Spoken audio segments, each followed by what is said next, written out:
नमः सिद्धेभ्यः। ॐ नमः सिद्धेभ्यः।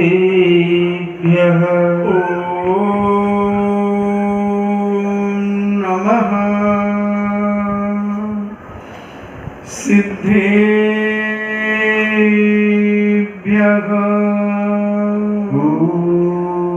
नमः सिद्धेभ्यः। पंच परमेश्वरी भगवान की जय। अहिंसामयी वीतराग विश्व धर्म की जय। देवादिदेव 1008 श्री आदिनाथ भगवान की जय। देवादिदेव 1008 चिंतामणि घोर उपसर्ग विजेता श्री पार्श्वनाथ भगवान की जय। देवादिदेव 1008 शासन नायक बाल ब्रह्मचारी भगवान महावीर स्वामी की जय। परम पूजनी आचार्य श्रोमणि गुरुवर श्री कुंद कुंद महामुनिराज की जय। परम पूजनी आचार्य श्रोमणि गुरुवर श्री विद्यासागर जी महामुनिराज की जय। परम पूजनी निर्यापक श्रमण मुनि श्री सुधा सागर जी महाराज की जय।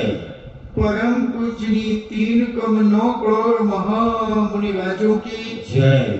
तपोदय अतिशय क्षेत्र की जय। प्रभु जी श्री गंभीर सागर जी महाराज की जय। इच्छामी चर्चा चल रही है साधु समाधि की। साधु समाधि भावना यह 16 कारण की एक भावना है और जिसके मन में अगर कोई ऐसी जिज्ञासा है कि मैं तीर्थंकर बनना चाहता हूं, तीर्थंकर प्रगति का बंध मेरे जीवन में हो, तो सबसे पहले जैनाचार्यों ने कहा, संत महंत भगवंतों ने कहा कि पहले अपना सम्यक दर्शन को विशुद्ध करो। कहीं उसमें कोई मूढ़ता, कहीं कोई अश्रद्धान, कहीं कोई आकांक्षा तो नहीं है। और इससे रहित अगर तुम्हारा सम्यक दर्शन है और तुम्हारे परिणामों में पवित्रता निर्मलता है, फिर उसके बाद तुम कोई भी एक भावना बड़ी विशुद्धि के साथ भाव करो। और अभी से जब अभ्यास करोगे तो जब तुम्हें केवली भगवान का पादमूल चरण सानिध्य मिलेगा तो तुम्हारी भावना बड़ी बलवती होगी और उस भावना के दम पर हम तीर्थंकर प्रकृति का बंध कर सकते हैं। तो साधु समाधि भावना का क्या मतलब है? साधु संतों के ऊपर जब कभी उपसर्ग आए, उनका उपसर्ग दूर करना, ये साधु समाधि भावना कहलाती है। कितने कितने उपसर्ग साधुओं पर आए, मगर उन्होंने निश्चल भाव से उन्हें सहन किया। अगर हम साधुओं के उस उपसर्गों का निवारण करते हैं तो हमारी साधु समाधि भावना मानी जाती है। हम उनके उपकार करें, वैयावत की बात अलग है, और ये उपसर्ग आदि दूर करना ये अलग है थोड़ा सा, क्योंकि वैयावत भावना एक अलग है और साधु समाधि भावना अलग है। तो यहां उपसर्गों का निवारण करने की बात है। उपसर्ग बहुत हुए, और उसमें सच्चे साधु विचलित नहीं हुए, अपनी शक्ति को नहीं छुपाया उन्होंने, और उन उपसर्गों को सहन करते चले गए। गुरुदत्त मुनिराज की एक घटना मुझे स्मरण में आई अभी अभी। कैसा घोर उपसर्ग। गुरुदत्त मुनिराज एक खेत पर ध्यान कर रहे थे और एक किसान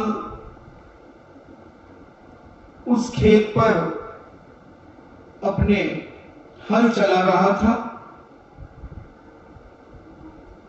प्रतिदिन हल चलाया करता था। मुनिराज ध्यान में थे।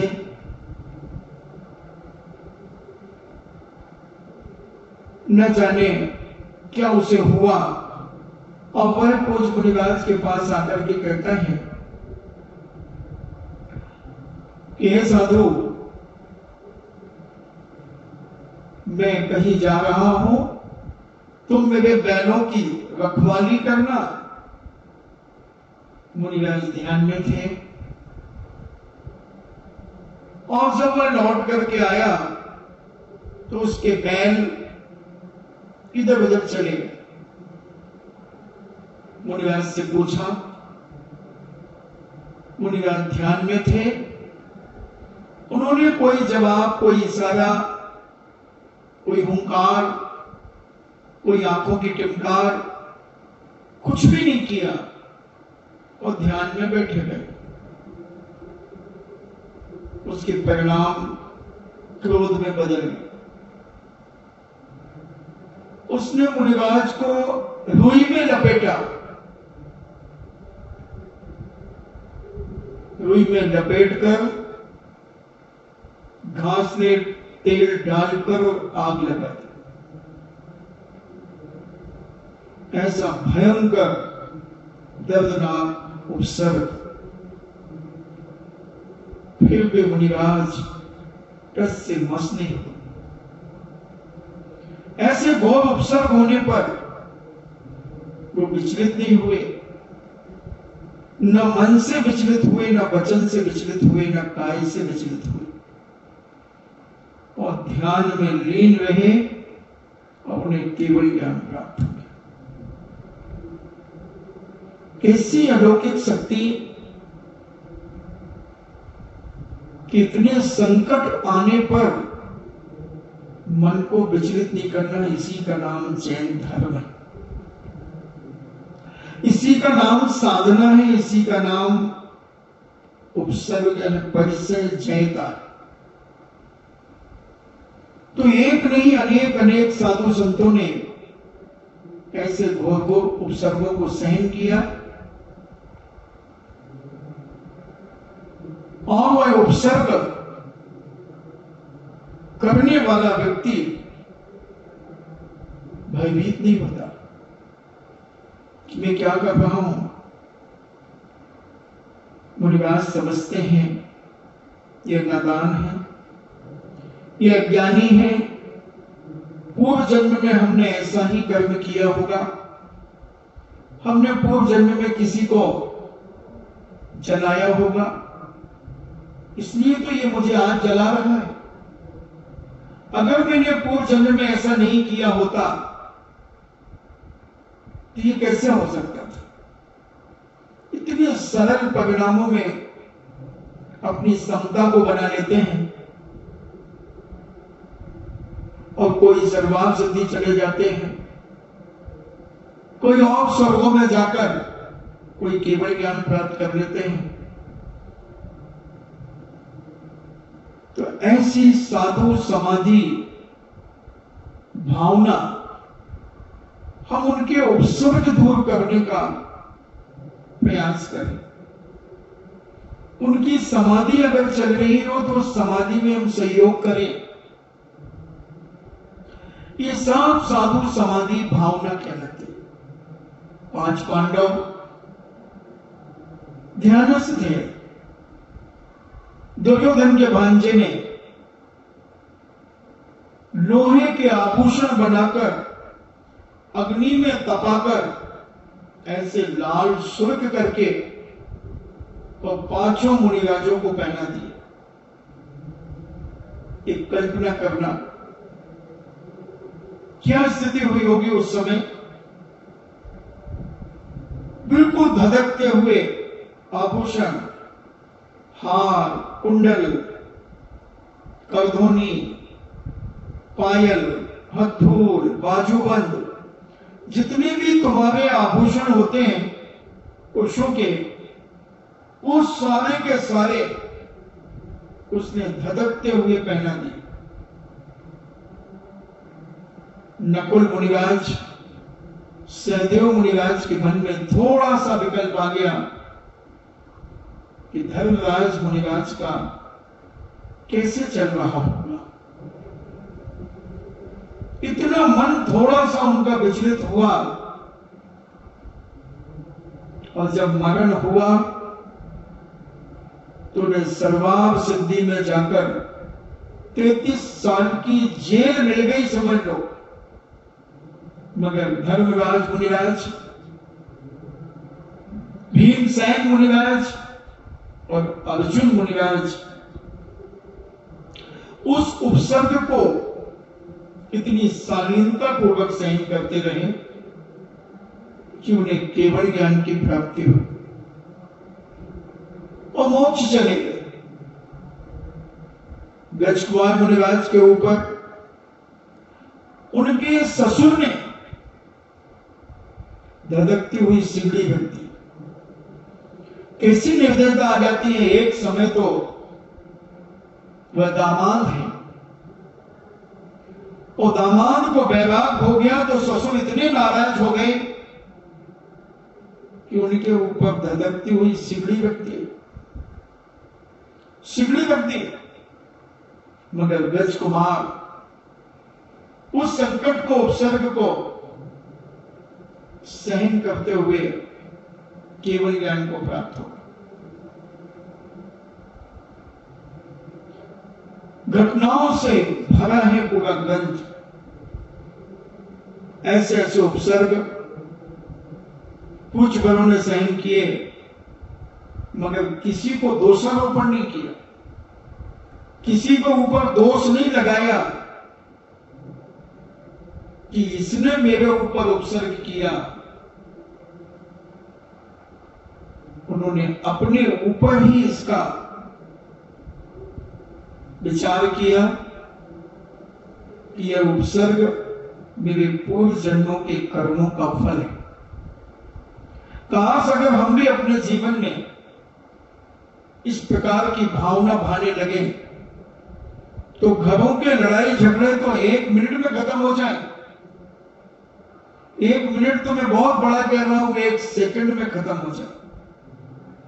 अगर व्यक्ति को कोई ने कुछ कहा तो उसका प्रतिकार न करे, जवाब न दे और विचार करे कि मैंने पूर्व जन्म में इनके साथ ऐसा किया होगा, तो इन्होंने आज मेरे साथ कर दिया, इसमें लड़ने की क्या आवश्यकता है,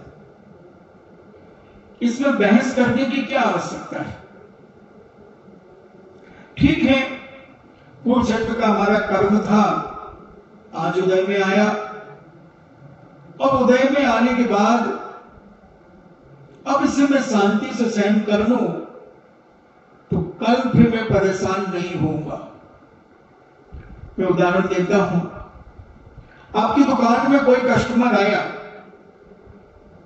और उसने कहा कि भाई फला फला सामान दो। आपने सामान तौल करके रख दिया, सब व्यवस्थित कर दिया, बिल बना करके दिया। अगर वह पेमेंट नहीं देता है तो सामान तुम्हारा है, पेमेंट दे देता है तो सामान उसका है। या तुम्हारी उधारी अगर चलती है तो वो कहेगा ठीक है नोट कर लो, तो आएगा तो पेमेंट पक्का है, उसमें दो मत नहीं है, पेमेंट आएगा। मगर कर्म को भी इसी प्रकार तुम समझो कि पूर्व जन्म में हमने इसके पास कोई सामान रखा था। हम कई बार उदाहरण देते हैं कि तुम्हारी बस तुमने किसी को गालियां बकी, उस समय वो कमजोर था, तुम बलजोर थे, और उसने वो गालियां सजो करके रख ली और कहा कि मैं वापस कर दूंगा कभी। और समझ लीजिए पूर्व जन्म की ये दशा थी, इस जन्म में तुम थोड़े कमजोर हुए, वो बलशाली हुआ, और उसने आकर के तुम्हें कोई निमित्त पाकर वो गालियां बकना शुरू कर दी। अब तुम्हें उत्तेजित होने की जरूरत नहीं है, क्योंकि तुम्हारी ही रखी हुई वस्तु वापस कर रहा है। अब अपनी वस्तु लेने में हमें संकोच क्या है? प्रसन्नता के साथ लेना चाहिए, क्योंकि हमने ही तो दी थी। हम अपनी वस्तु अगर वापस नहीं लेंगे तो कौन लेगा? और हमने तो आज तक नहीं देखा कि कोई अपनी वस्तु किसी को दे और वह वापस करने आए तो तुम उससे लड़ने बैठ जाओ। मान लो तुम्हारी कोई साड़ी ले जाए, 2 साड़ियां दे दो, मुझे बहुत जरूरी काम से जाना है, और बढ़िया धुलवा करके तुम्हें वापस देने आए तो तुम उसको गालियां बकोगे? तुम उससे लड़ोगे कि अपनी साड़ियां चुपचाप वापस ले लोगे? उसी प्रकार वो गालियां तुमने दी हैं उसे, और इसको तुम सहन करते हो और उसे किसी प्रकार की वेदना और कष्ट नहीं देते हो, तो तुम्हारे कर्मों की निर्जरा होना शुरू हो जाती है। ऐसे ही हमारे पूज्य मुनिराज जब घोर घोर उपसर्ग उनके ऊपर आते हैं, तब वह यही मानते हैं कि मेरे किए हुए कर्मों का फल ये वापस देने आ रहा है। भले किसी व्यक्ति के निमित्त के माध्यम से वह वापस आ रहा है, मगर है हमारा। अब हम इसे कितने अच्छे प्रेम से वापस अपनी वस्तु लें, या उत्तेजना के साथ लें, या हम पुनः गालियां बक करके उसका प्रतिकार करें? नहीं, विवेक तो ये कहता है कि तुम शांति से उसकी बात को सुन लो और सुनकर के आनंद बनाओ अंदर ही अंदर कि चलो अच्छा हुआ, अभी मेरे पास सहन शक्ति थी और ये मेरे कर्म का उदय आ गया इस समय, तो मैं इनकी बातों को बुरा ना मानकर इनको धन्यवाद दूं कि भैया बहुत अच्छा हुआ, आपने मेरी रखी हुई वस्तु वापिस लौटा दी। कुछ नहीं करते हमारे मुनिराज, बड़े बड़े उपसर्ग आते हैं, और इन उपसर्गों को ऐसे ही समता परिणामों के माध्यम से बड़े शालीनता के साथ राग द्वेष कसायों से रहित होकर यही विचार करते हैं कि हमने पूर्व जन्म में इसे नियम से सताया होगा, कष्ट दिए होंगे, इसलिए तो ये हमें कष्ट दे रहा है। ऐसे निर्मल परिणाम बनाकर मुनिराज बड़े बड़े कष्टों को निकाल देते, और ऐसी समाधि भावना अपने जीवन में भाते चले जाते हैं, उन उपसर्गों को सहन करते हुए और कर्मों की निर्जरा करते हुए किसी को उसी समय केवल ज्ञान हो जाता है, कोई भवनवासी बन जाता है, वैमानिक देव बन जाते हैं, कोई पंच अनुत्तर में चले जाते हैं, नवग्रेविक में चले जाते हैं, कोई जयंत वैजयंत अपराजित सर्वार्थ सिद्धि आदि विमानों में जन्म ले लेते हैं, और इतने जो दृढ़ होते हैं कि उस उपसर्ग का उन्हें पता ही नहीं चलता, और ऐसी अपनी भावनाओं को विशुद्ध करते हैं कि उन्हें केवल ज्ञान प्राप्त कर मोक्ष को चला जाता है। इसलिए समाधि की भावना हमेशा भाते रहना चाहिए। और समाधि की भावना जब तुम भाओगे तो संकट सहन करने की आदत भी तुम्हारे पास बनी रहेगी। अगर हम समाधि करने की भावना नहीं भाएंगे कि मुझे समाधि लेना है, संलेखना करना है, तो हम संकटों से भयभीत होंगे, हम संकटों से डरेंगे। और संकटों से अगर हम डरे तो फिर हम समाधि नहीं कर सकते, क्योंकि समाधि आदि व्याधि उपाधि से परे समाधि होती है। इसलिए अपने परिणामों की निर्भरता, पवित्रता इतनी हमारी बनती रहे, इतनी बनती रहे कि हमें छोटी छोटी बातों पर उत्तेजना ना आए, छोटी छोटी बातों पर राग द्वेष न हो, छोटी छोटी बातों पर घृणा ना हो, और अपने आप में अपने आप को संभालने का प्रयास हम बनाते रहे, क्योंकि हमें भी तो समाधि करना है। अभी तो जो समाधि जिनकी चल रही है उनका उपकार, उनके उपसर्ग का निवारण करना है, तो उसके लिए भी हिम्मत चाहिए। उपसर्ग निवारण करने के लिए भी ताकत अपने अंदर जगाना चाहिए। और स्वयं इतने सहनशील बनो, इतने सहनशील बनो कि जिस सहनशीलता के कारण वह साधक, वह उपसर्ग जिसके ऊपर आ रहे हैं, वह भी अपनी सहनशीलता को बढ़ा ले। ऐसा परिणाम हम अपने जीवन में कर सकते हैं और करना चाहिए। तो ऐसे अनेक अनेक प्रकार के उपसर्ग साधु संतों पर हुए हैं। अभी इसी पंचम काल में एक वर्धमान सागर जी नाम के महाराज थे, अकेले थे, तमिलनाडु तरफ के थे। हमने उनके दर्शन किए हैं, मिले हैं वो हमें।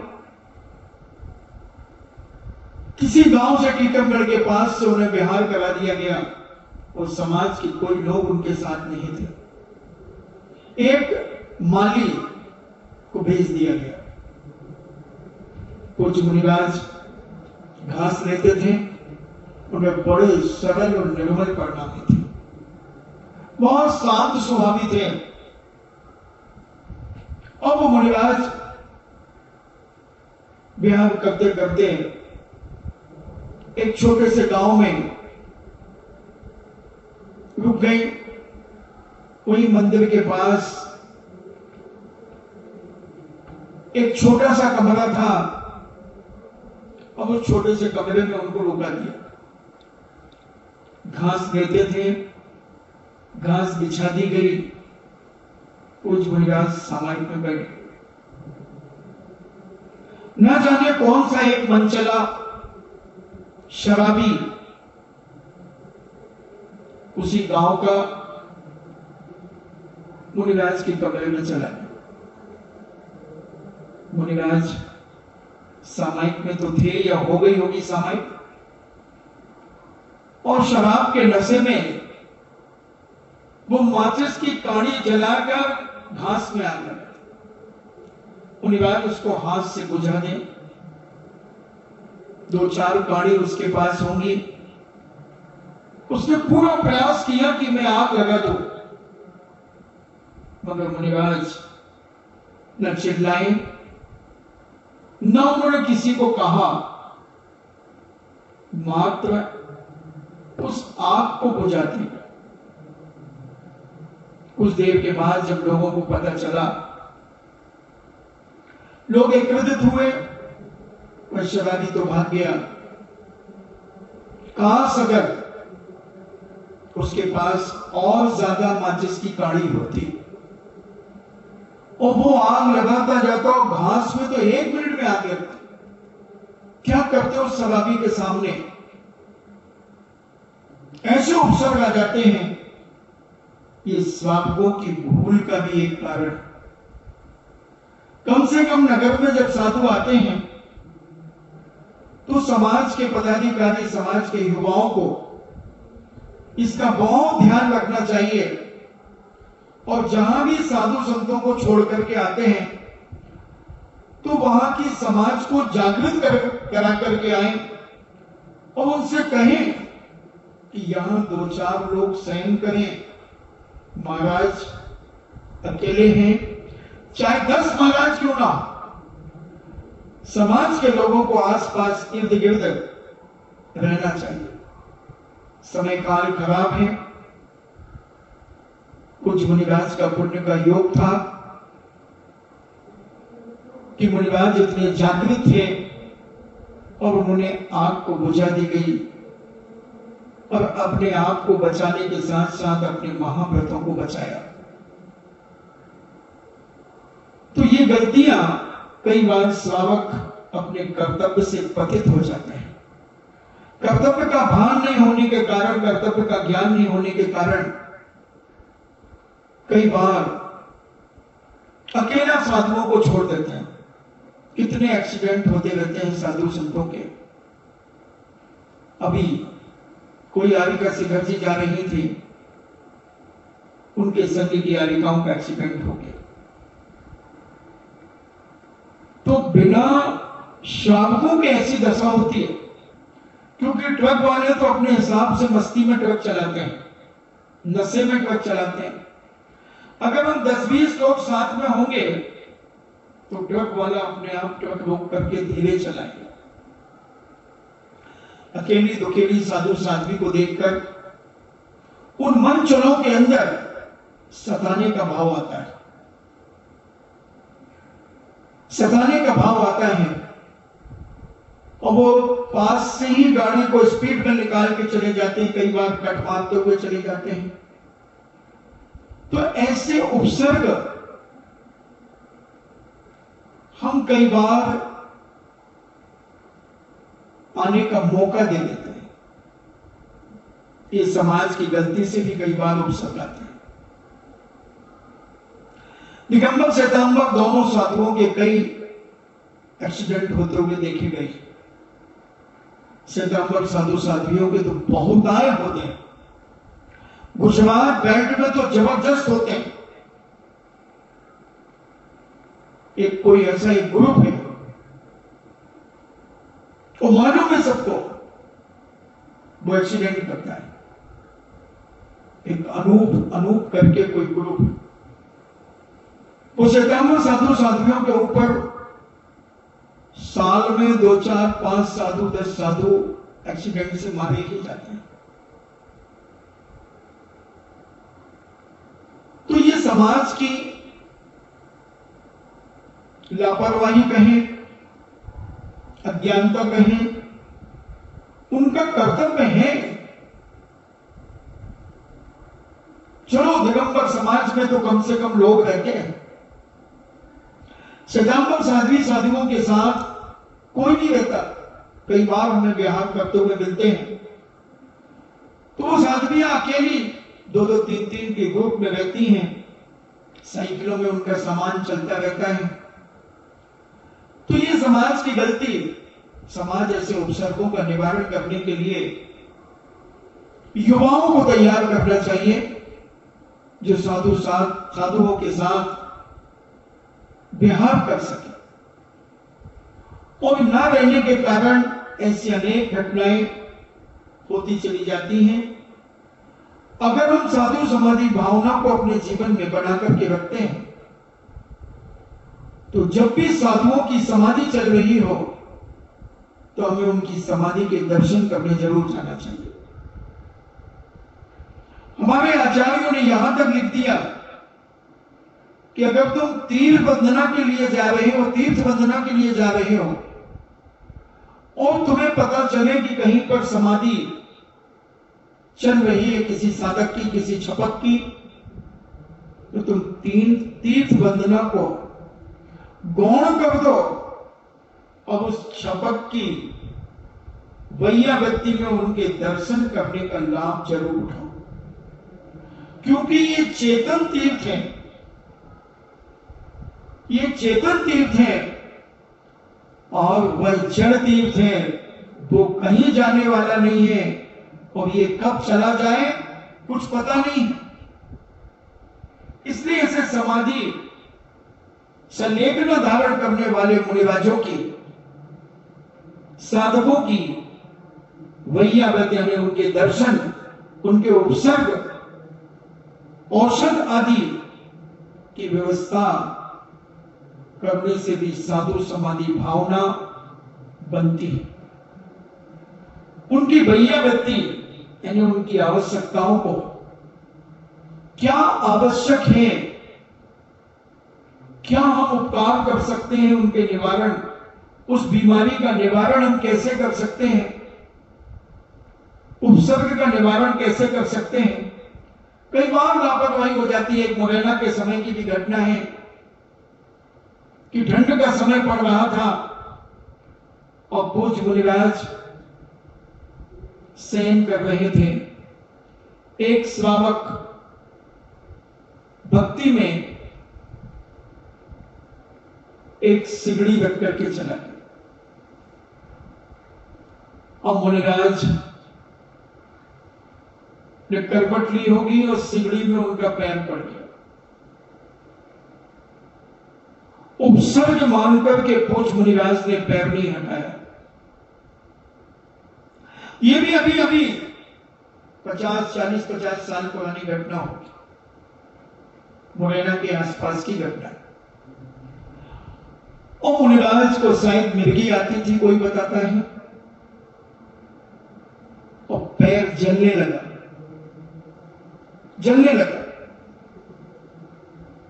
जब किसी को ऐसे मांस की गंध आई तब वो दौड़े, जब तक पैर बहुत कुछ जल गया था। आखिर मुनिराज को समाधि लेकर के देह का विसर्जन करना पड़ा। कई बार हम लापरवाही के कारण हम स्वयं उपसर्ग निवारक उपसर्ग पैदा करा देते हैं। अभी गालिका को भी नैनादेवी के अंदर ऐसी एक लापरवाही हो गई। उन्होंने अपने हाथों को गर्म करने के लिए कोई अंगीठी कहो, सिगड़ी कहो रखी होगी, और उस समय हवा, यहां भी खूब हवा चल रही थी, सारे भारत में हवा चल रही थी, शीत लहर चल रही थी। कोई पर्दा लगा होगा, वह पर्दा उस आग की चपेट में आया, उसकी लपट, वो पर्दा उड़ा और हारिका की चटाई में लग गया, आग लग गई। और वो हारिका सामायिक में बैठी थी, इतनी दृढ़ता के साथ बैठी रही कि चटाई को नहीं फेंका उन्होंने। और चटाई तो नायलॉन की थी, चिपक गई। फिर भी उनकी हिम्मत, बताते लोग जो, उनकी दृढ़ता, वेद विज्ञान की चर्चा करती रही, धार्मिक चर्चाएं करती रही, और उन्होंने अपनी देह का विसर्जन किया। ये साधु समाधि भावना के ऐसे उपसर्ग आने पर आज जैसे पंचम काल में हीन सहनन होने के बावजूद भी जब व्रतों के प्रति भावना हमारी विशुद्ध होती है, श्रद्धा भक्ति होती है, तो उपसर्ग भी सहन हो जाते हैं। उपसर्ग भी सहन होकर के हम उन्हें जीत लेते हैं। ठीक है, पंचम काल में मोक्ष नहीं है, मगर बचना तो चाहिए जहां तक बच सके। और जब बचने का कोई स्थान ही न रहे तो अपने व्रतों को बचाना चाहिए कि हमारे व्रत कहीं खंडित ना हो जाए। और ऐसे व्रतों को बचाने वाला व्यक्ति अगर संकल्प करके समाधि ग्रहण कर लेता है तो जैनाचार्यों ने कहा अधिक से अधिक 7-8 भाव के अंदर वह मुक्ति रूपी रमा का वर्ण कर सकता है, और कम से कम 2-3 भाव के अंदर वह मुक्ति रमा को प्राप्त हो सकता है। मगर दृढ़ता चाहिए, उसमें परिणामों में विकल्पता नहीं आना चाहिए, विकल्प नहीं आना चाहिए। जितने परिणामों में समता रहेगी और जितना हमसे उपसर्ग निवारण करते बने, उतना निवारण भी करना चाहिए। इसी का नाम साधु समाधि भावना है। अनेक अनेक तरीके से निवारण किए जा सकते हैं। उपसर्ग आने के पहले उस वातावरण को देखना चाहिए, साधु को रोकने के पहले, कि जिस स्थान पर हम साधु को रोक रहे हैं वहां का वातावरण कैसा है। हमने एक बार शायद कहा था कि किसी एक गांव में हम लोग भी गए, पूज्य आचार्य श्री भी वहां रुके, तो उन्होंने कहा कि महाराज जी यहाँ एक कमरे में आचार्य श्री भी रुके थे। अच्छा, और हमने बोले महाराज के लिए हमने वही कमरा निश्चित किया है। ठीक है। और वो जब आचार्य श्री रुके थे तो वो गर्मी का समय था, पानी की टंकी का टैंक, बहुत बड़ा टैंक बना था, उसके नीचे आचार्य श्री को रोका था उस समय। तो गर्मी में तो पानी के टंकी के नीचे रुकना ठीक लगता है, ठंडक रहती है। और ठंड में अगर उसी कमरे में रोक दिया जाए तो क्या होगा। अब उन्होंने विहार करके आए थे हम लोग, महाराज को रोक दिया, महाराज ने ध्यान नहीं दिया कि ऊपर क्या है, और सारे लोग बैठे थे। धीरे धीरे धीरे करके लोग चले गए, महाराज समय पे बैठे। थोड़ी देर तो अच्छा लगा, तो फिर धीरे धीरे उन्हें ठंड लगने लगी। महाराज ने इधर उधर देखा कि खिड़की कोई खुली है क्या, मगर खिड़की तो नहीं खुली थी, मगर ऊपर से टंकी इतनी ठंडा गई। टंकी का पानी कितना ठंडा हो जाता है, और आप फ्रिज में रखते हैं ना कोई चीज, तो आपका बर्तन कितना ठंडा होता है, अंदर तो ठंडा रहेगा ही, बाहर बर्तन भी ठंडा हो जाता है, उसमें पसीज जाता है, जिसे कहते हैं गीला हो जाता है। कई बार तुम लिए रहते हो तो हम देख लेते हैं कि ये गीला कैसे हो गया, मैं समझ जाता हूं कि इसमें कुछ कुछ है। तो ऐसा वो पानी से भरी टंकी, और रात भर मुनिराज वहां रहे, शीत परिसर सहन किया। तो कई बार श्रावकों के आवेग के कारण भी साधु संतों पर, त्यागी व्यक्तियों पर उपसर्ग हो जाते हैं। हम तो उपसर्ग निवारक हैं, मगर हम उपसर्ग ही पैदा कर देते हैं। ये अविवेक के कारण होता है। और जब सुबह महाराज के पास लोग आए, बोले महाराज नींद तो अच्छी आई होगी। महाराज ने कहा रात भर गिटार बजाता रहा। बोले गिटार? बोले हाँ, दांतों से गिटार बजती गई, कभी छूटती नहीं। बोले महाराज आचार्य श्री रुके थे इसी में। अरे भैया आचार्य श्री कब रुके थे ये तो बताओ। बोले वो मई जून के महीने में रुके थे महाराज। और महाराज ने कहा ये कौन सा महीना है? महाराज जी ये जनवरी का महीना है। तो कुछ अंतर है कि नहीं मई जून के महीने में और जनवरी के महीने में? महाराज जी जून में भी जा आता है और जनवरी में भी जा आता है, दोनों एक से तो है। तो ऐसा करो आज रात को तुम इसमें सोना, बिना रजाई चद्दर कंबल के, फिर सोना, फिर सुबह मुझे बताना कि कैसा लगा। फिर एक कहता, अबे पागल, उस समय तो गर्मी थी, गर्मी, और इस समय ठंड थी। अपन ने बहुत बड़ी गलती कर दी, बहुत बड़ी गलती कर दी। तो ऐसी लापरवाही कई बार हो जाती है, लापरवाही, और उसके कारण साधु को उन संकटों को सहन करना पड़ता है। और सच्चे साधु तो सच्चे मन से उसे सहन कर लेते हैं, उनकी तो निर्जरा हो जाती है, मगर तुम्हारी अज्ञानता के कारण ऐसी परेशानी, उपसर्ग सहन करने पड़ते हैं। आज का जमाना, शक्ति की हीनता के कारण कोई बीमारी पकड़ ले, कोई परेशानी हो जाए, तो इसका विवेक श्रावकों को बहुत आवश्यक है, रखना चाहिए।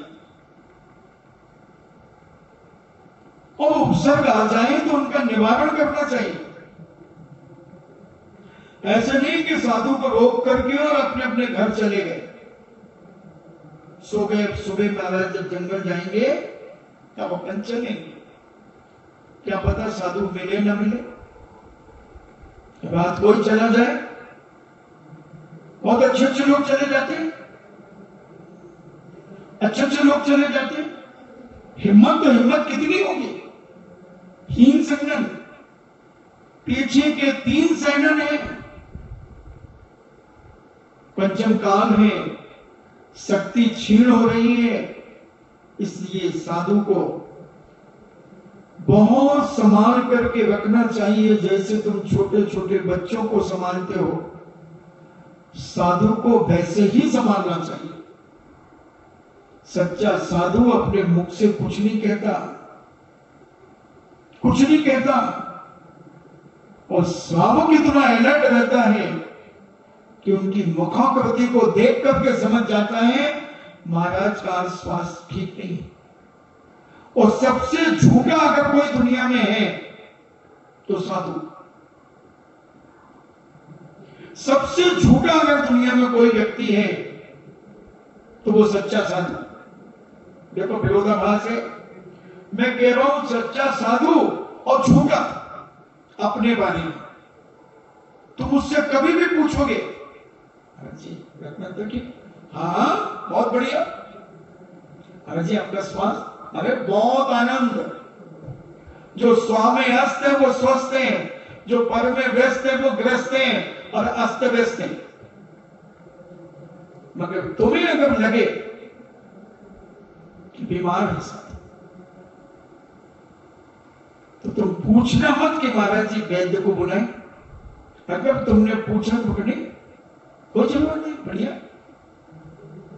और अगर तुम उस साधु की बातों में आ गए तो साधु को खो दोगे साधु। सच्चा साधु कभी नहीं कहेगा कि तुम वैद्य को बुलाओ, डॉक्टर को बुलाओ, हकीम को बुलाओ, मुझे ये तकलीफ है। बिल्कुल इसलिए मुनिराज को यथाजात रूप कहा। जैसे तुम्हारा जन्म का बालक होता है, उसी प्रकार एक सच्चा दिगंबर साधु यथाजात रूप होता है। वो बच्चा रोता है, तुम सोचते हो क्यों रो रहा है, क्या तकलीफ है, कान दुखता है बेटा, तुम उससे बात करते मगर वो थोड़ी बोलता है, वो तो रोता है, पेट में दर्द है, क्या हो रहा है, तो तुम अपने उपचार करते हो। उसी प्रकार साधु को भी संभाला जाता है, साधु को भी उपसर्गों का निवारण किया जाता है। कृष्ण जी के राजमहल में एक दिगंबर मुनिराज आए और कृष्ण ने देखा कि इनकी काया छीन होती चली जा रही है। राजवैद्य को बुलाया गया और राजवैद्य से कहा कि देखो ये हमारे महान तपस्वी मुनिराज हैं, ये किसी से अपनी नाड़ी आदि अपना शरीर नहीं दिखाते। वैद्य ने देखा, बोले आश्वस्त तो है ये, इसमें दो मत नहीं है, तो हम एक बार इनकी नाड़ी तो देख लें। महाराज तो मौन बैठे हैं। श्री कृष्ण जी ने कहा, महाराज ये राज्य वैद्य हैं, कृपया कर आप अपना हाथ दे दीजिए, नाड़ी देख लें। महाराज मंद मंद मुस्कुराए और आशीर्वाद दी। मगर वैद्य भी पहुंचा हुआ वैद्य था। राज्य वैद्य कोई छोटा मोटा व्यक्ति नहीं बनता था, बहुत गहरे ज्ञानवान और साधक वैद्य थे। उन्होंने कहा, कोई बात नहीं महाराज, आप मत दिखाइए हाथ। और उन्होंने एक धागा लिया और पूज्य मुनिराज के शरीर से स्पर्श करके उस धागे को ले लिया। और उस धागे को उन्होंने देखा, उस धागे से उनकी बीमारी पकड़ ली। और महाराज आने भी नहीं देते थे किसी को, जैसे हम नहीं घुसने देते। हाँ, जो पड़गाहन कर लिया मेरे पीछे आ जाए, ऐसे हो सकता है महाराज का भी नियम हो कि पीछे आ जाओ तो ठीक, अगर तुम किसी घूम करके आओ तो फिर नहीं आने। और वो आने नहीं देते। अब क्या करें? वैद्य जी ने दवाई तो बनाई, मगर कृष्ण जी बहुत बुद्धिशाली थे, सतमासे थे। सतमासे तो बहुत आगे के होते हैं, सतमासे बहुत खतरनाक होते हैं और अठमासे बचते नहीं। और 9-10 के तो आप जानते हो, बहुत नटखट होते हैं। अपनी मां को छका दिया। कृष्ण जी दहेड़ियां फोड़ते थे और सब ग्वाल बाल कहते कि भैया तुझे दही खाना तो तू खा ले, मगर फोड़ता क्यों है तू हमारी दहेड़ियां? जब अति हो गई तो 100 ग्वाल बाल मिलकर के यशोदा मैया के पास आए और कहा, देखो मैया, हम नहीं चाहते कि आपसे शिकायत करें, मगर ये हमारे कृष्ण जी कन्हैया हम लोग को बहुत परेशान करते हैं। हमारी जब दहेड़ियां टंगी रहती, उनको फोड़ फोड़ करके, उनको बच्चों के ऊपर चढ़ करके उसे फोड़ के और दही थोड़ा सा खाते हैं और सब बिखार के भाग जाते हैं। मां कहती है, क्यों भी कन्हैया, अपने घर में माखन नहीं है क्या? दही नहीं है क्या? मैया मैं नहीं माखन खायो, मैया मैं नहीं माखन खायो। देखना, मैया मैं नहीं माखन खायो, मैया मैं नहीं माखन खायो। तो तेरे ये मुंह में भी तो लगा, देख तेरे ये मुंह में लगा ना माखन। मैया मैं नहीं माखन खायो, ग्वाल बाल मिल मोय मोय निपटायो। ये सारे ग्वाल बालों ने मिलकर के मेरे मुंह में लगा दिया। भैया मैं नहीं माखन खायो। अच्छा, क्यों? मेरे बच्चे को तुम लांछन लगाते हो? तुम सबने मिलकर चलो हटो यहां से। सब बेचारे सरासर झूठ बोल रहे हैं। और जब सब गए, मां कहती है, क्यों रे कन्हैया, अपने घर में क्या माखन दूध दही घी नहीं है क्या? तो जो वहां जाता है और झूठ कब से बोलने लगा ये बता। मैंने कहा झूठ है, तूने उनकी दहेड़ियां फोड़ी, माखन खाया, दही गिराया, सब कुछ गिराया और कहता मैया मैं नहीं माखन। मैया तू सुनती कम है। मैं तो ये कह रहा हूं, मैया मैं नहीं माखन खायो, मैया मैं ही माखन खायो। तू सुनती मां, तू बहरी हो गई है।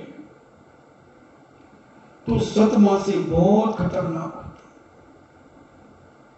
बहुत खतरनाक होता। 1 मिनट में कब घुमा दे, जैसे जिनकी आंखें मंजर होती ना तो 100 कंजर और 1 मंजर, बहुत खतरनाक होती है। जिनकी मंजर आंखें होती हैं तो 100 कंजरों को निपटा दे वो, कितना पावरफुल होता है। और भी इसका दोहा है बहुत बड़ा, महाराज जी जानते हैं, है चट्टाना, पता नहीं क्या क्या कहते हैं वो। तो ऐसे कुछ लोग होते हैं कि वो बड़े बड़े काम कर सकते हैं। तो हम उपसर्गों के समय साधु संतों की त्यागी विधियों की उपकार करें, उनके निवारण करने का विचार करें। तो कृष्ण जी ने वैद्य जी से कहा कि वैद्य जी तुम तो हजारों पुड़िया बना दो इसकी काढ़े की, और जहां जहां पड़गान होगा सब घरों में उस काढ़े की एक एक पुड़िया दे दी गई। काढ़ा बना के वो महाराज के लिए देना है। वैद्य जी ने पुड़िया बनवाई और श्री कृष्ण जी ने सब घरों में पहुंचा दिया। सबने काढ़ा बना लिया। कहीं ना कहीं तो जाएंगे महाराज, और महाराज का पड़गान जिस घर में हुआ, कृष्ण जी पहुंच गए बाहर और इशारा कर दिया कि काढ़ा चला दो। 2-3 दिन काढ़ा चला और महाराज स्वस्थ हो गए। और महाराज से जब पूछा तो महाराज ने कहा तो नहीं, बिल्कुल ठीक हूं मैं, तो स्वस्थ हूं। है ना, झूठे एक नंबर की। किसके लिए? दूसरों के लिए नहीं, अपने लिए। इसलिए आहार देते समय तुम्हें मां की उपमा से विभूषित किया गया कि तुम मां हो। मां जानती है कि अपने बच्चों को क्या, कैसे, कब क्या खिलाना। उसी प्रकार आहार चर्या में किस प्रकार इसने 7 गुणों में विवेक गुण रखा, विवेक गुण रखा कि कहीं तुम्हारे भोजन से साधु का स्वास्थ्य न बिगड़ जाए। तो उस विवेक को उन्होंने रखा।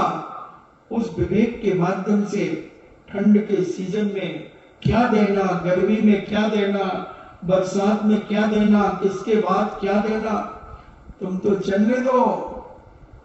धड़ाधड़ धड़ाधड़ कहीं तो ऊपर से महाराज के लिए तो कई सिर के ऊपर से भी डाल देते। कोई छोटा आदमी खड़ा हो और ऊपर से पीछे लंबा आदमी चप्पल में भर करके उनकी अंजुनी में डाल। अरे भैया क्या है अंजुनी में, ये तो देख ले पहले। अभी तो लॉकडाउन चल रहा है, इसलिए अभी वो व्यवस्था नहीं बिगड़, अभी नहीं बिगड़ रही उतनी। अगर ये खुला होता, और जब खुलेगा ऐसे टूट पड़ेंगे लोग, क्योंकि फड़फड़ा रहे हैं सब बिना पंख के। इतनी खबरें आती हैं, इतनी खबरें। महाराज जी अब अति हो गई, अब तो आप उधर रहना पड़ेगा 14 दिन। 14 दिन?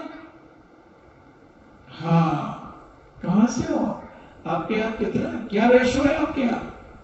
महाराज जी हमारे यहाँ बहुत तेज चल। हाँ, तो 14 दिन के पहले तो डकारे नहीं ले जाएगी, फिर 2-3 दिन अभी घूमना पड़ेगा, फिर क्षेत्र पे। महाराज जी तो 20 दिन ऐसे, हाँ 3 ऐसे घर में रहो शांति से।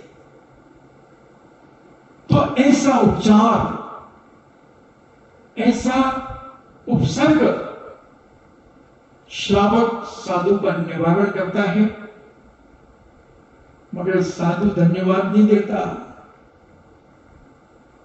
मांग भी मत लेना। और यही घटना में, आगे की घटना,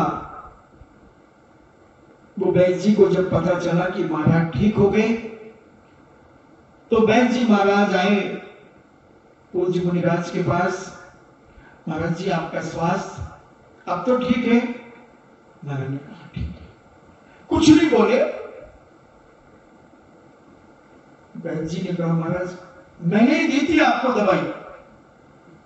फिर भी महाराज कुछ नहीं बोले। वैद्य कहता है ये बड़ा अहंकारी साधु है। मैंने इतनी मेहनत से हजारों पुड़िया काढ़े की बनाकर के सारे लोगों को दी, और ये ठीक हो गए, तो कम से कम 2 शब्द सांत्वना के लिए दे रहे हैं। मगर मुनिराज तो बड़े बेतरागी थे। न उन्हें बीमारी से मतलब था, न उन्हें दवाई से मतलब था। उन्हें तो अपनी आत्मा से मतलब था। वो तो इसको सहन करने ही निकले थे। कर्म क्षयादि उन्होंने दीक्षा ली थी, कर्मों को क्षय करने के लिए दीक्षा ली थी, मगर वह वैद्य मायाचारी के कारण मरकर के बंदर बन गया। अब पूज्य मुनिराज विहार करते हुए, यत्र तत्र विचरण करते हुए कुछ वर्षों के बाद एक जंगल में ध्यान करने के लिए बैठे। वहीं आसपास वह बंदर विचरण कर रहा था। पूज्य मुनिराज को देखकर उसे जाति स्मरण हो गया। ये मुनिराज है, मैंने इसका इलाज किया था और इसने 2 शब्द मीठे नहीं बोले। अभी देखता हूं बड़ा बीतरागी बना हुआ है। और एक पेड़ से डाल को तोड़ा,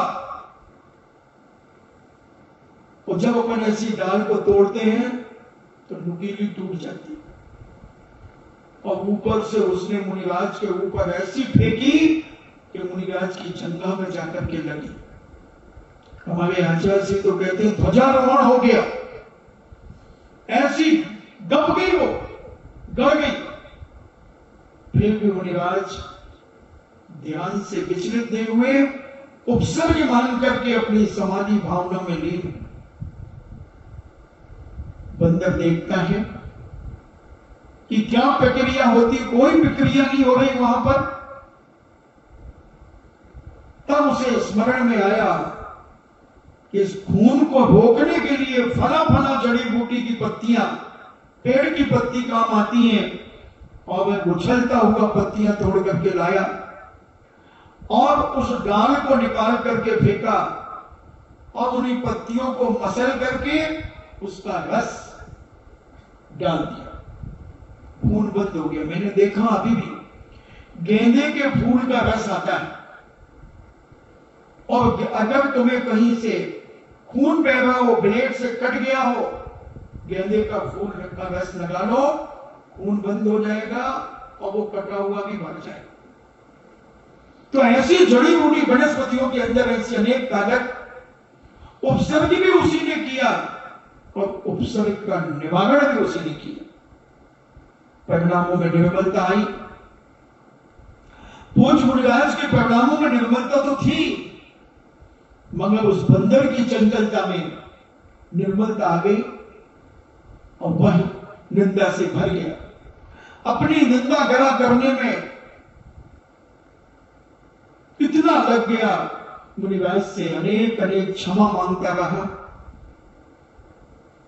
और अपनी गलती स्वीकार करता रहा। फिर भी मुनिराज ध्यान में लीन रहे, उपसर्ग का निवारण भी किया, उपसर्ग भी किया। तो बंधुओं, किस समय कौन सा कर्म उदय में आ जाए, उसके पहले अपने परिणामों को सदा काल पवित्र निर्मल भाव से भरे रहो। वही साधक की परीक्षा है कि तुम्हारे साथ कितना भी उपसर्ग हो जाए, तुम कभी श्रावक को ऊपर उत्तेजित मत होना, श्रावक को कभी तुम जलील मत करना, उनसे घृणा मत करना। तुम उनसे अगर घृणा करोगे तुम घृणित हो जाओ। श्रावक का कुछ नहीं बिगड़ेगा, मगर तुम घृणित हो जाओगे, तुम्हारी दुर्गति हो जाएगी। इसलिए जहां की बात वहीं खत्म, पीठ पे लाद करके मत आओ। एक उदाहरण सुनाया था ना कि बौद्ध साधु जा रहे थे और एक युवती नदी में गिर गई। नदी उफान पर थी, उसको तैरना आता नहीं था। बौद्ध साधु ने देखा कि वो मर जाएगी, और जो बौद्ध साधु था वो तैरना जानता था, वो कूद गया। जवान साधु था, जवान युवती थी, और साधु उस कन्या को अपने कंधे पर पेट के बल लिटाकर ले आया। दूसरा साधु आग बबूला हो गया, तू भ्रष्ट हो गया, तूने स्त्री को छू लिया, तूने ये कर लिया, वो कर लिया, खूब बड़बड़ाया। वो सुनता रहा। अब उसने एक पत्थर, कम चौड़ा पत्थर था, उसको पेट के बल उल्टा लिटा दिया और इतने में लोग आ गए, उनसे कहा ऐसे लिटा रहने दो, पानी पेट का निकल जाएगा, ठीक हो जाएगा। अब वो साधु रास्ते भर, तूने स्त्री को छू लिया, तूने ये कर लिया, तूने कंधे पे लादा, ये किया, बड़बड़ाता रहा, महीने 2 महीने तक बड़बड़ाता रहा, 1 साल बड़बड़ाता रहा। भंते के पास चलो, भंते के पास चलो। और जब बौद्ध मिले तो कहा, भंते, इसने स्त्री को छुआ, इसने कंधे पे लादा। बौद्ध कहते हैं, कहां है स्त्री? स्त्री कहां है? कब की बात है? कुल 1 साल हो गया, तो स्त्री कहां? साथ में। वो कहते, महाराज, मैं तो भूल गया कि मैंने क्या किया था, मगर अभी इन्होंने याद दिलाया। तो एक युवती नदी में बह रही थी, कूद गई थी, जो भी, मैंने उसको निकाल करके वहीं एक पत्थर पर उल्टा लिटाया आया। मुझे आज तक वो दोबारा याद नहीं आई।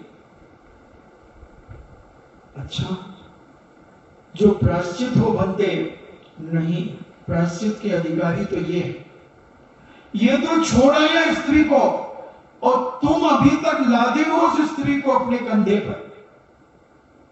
जिसने स्त्री छुई नहीं, कंधे पे लादी नहीं, कुछ भी नहीं, उसे प्रायश्चित मिला, उसे प्रायश्चित मिला। क्योंकि कसाई साल भर से किसकी चल रही है? उस साधु की। और जिस साधु ने जिस स्त्री को निकाला, छुआ, पानी उसका निकाला, उसको पता ही नहीं कि मैंने क्या किया, भूल गया, वो तो भूल गया। इसलिए जहां की घटना जहां हो, वही तत्काल भूल जाना चाहिए और अपने आप में फ्री हो जाना चाहिए, फ्री हो जाना चाहिए। प्रायश्चित उसे मिला जो साल भर से स्त्री को कंधे में लेके घूम रहा था। दिखनी भी थी स्त्री, आदर्श थी। प्रायश्चित उसे मिला, और जिसने स्त्री उठाई थी, निकाली थी, उसे कोई प्रायश्चित नहीं मिला। 1 साल से कसाई कौन कर रहा था? राग द्वेष कौन कर रहा था? स्त्री को कंधे पे कौन ढो रहा था? इसलिए साधु बनने के बाद समता परिणाम आना बहुत जरूरी है। समता सर्वभूतेषु।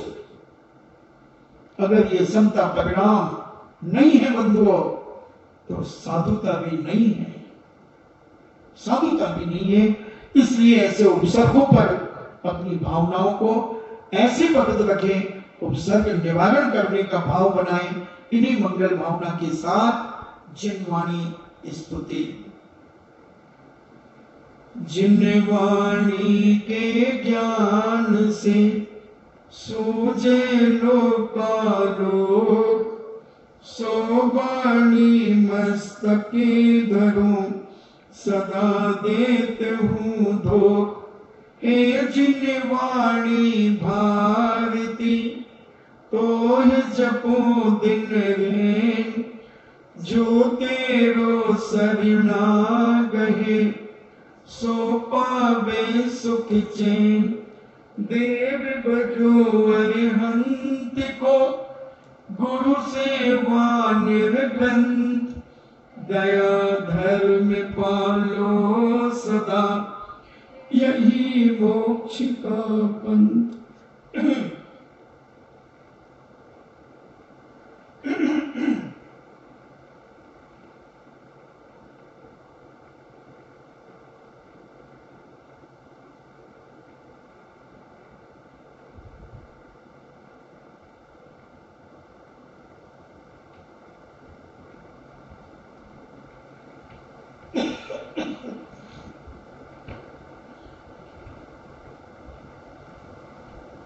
परम पूजनी पादशांग जिनवाणी माता की सुत देवता, सुत देवता, सुत देवता, जैनम जेतु शासनम, जैनम जेतो शासनम, जैनम जेतो शासनम।